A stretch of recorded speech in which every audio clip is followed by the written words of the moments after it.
افغاني ښځینه سرتیري په هندوستان کې لومړنی مقام ګټلی دی. دا چې دغه افغانه ښځینه سرتیري څوک ده، څنګه یې دغه لومړی مقام ګټلی دی، مطلب راسره تر پایه پورې وګورئ، په هر څه به پوه شئ. ګرانو لیدونکو السلام علیکم. یوې افغاني ښځینه سرتیري په هندوستان کې لومړی مقام ګټلی دی. د افغانستان د ملي دفاع وزارت په یو خپره کړې اعلامیه کې د نوموړې ښځینه سرتیري له بریالیتوب خبر ورکړی دی. نوموړې افغان ښځینه سرتیري زهرا ګل پوپل نومیږي. دوست هیواد هندوستان ته د OTI اکاډمي ته د لنډمهالو زده کړو لپاره تللې وه. د لومړي مقام ګټونکې شوې ده.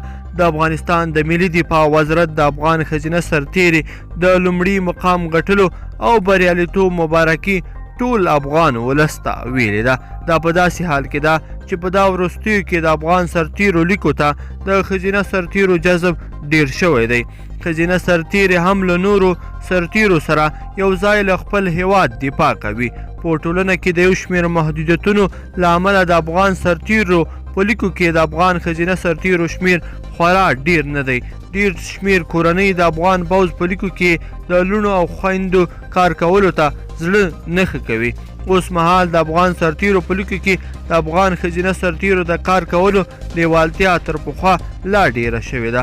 په ورته مهال افغان امنیتي چارواکي وایي ښځینه کمانډو ځواکونه په ځانګړي ډول د هیواد په یو شمېر خطرناکو سیمو کې هم د عملیاتو لپاره ورځي.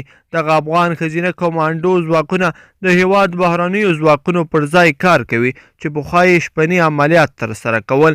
افغان ښځینه کمانډو ځواکونه هره ورځ تمرین کوي او د احتمالي ستونزو د رامخته کېدو د حل په موخه هره ورځ روزنه اخلي.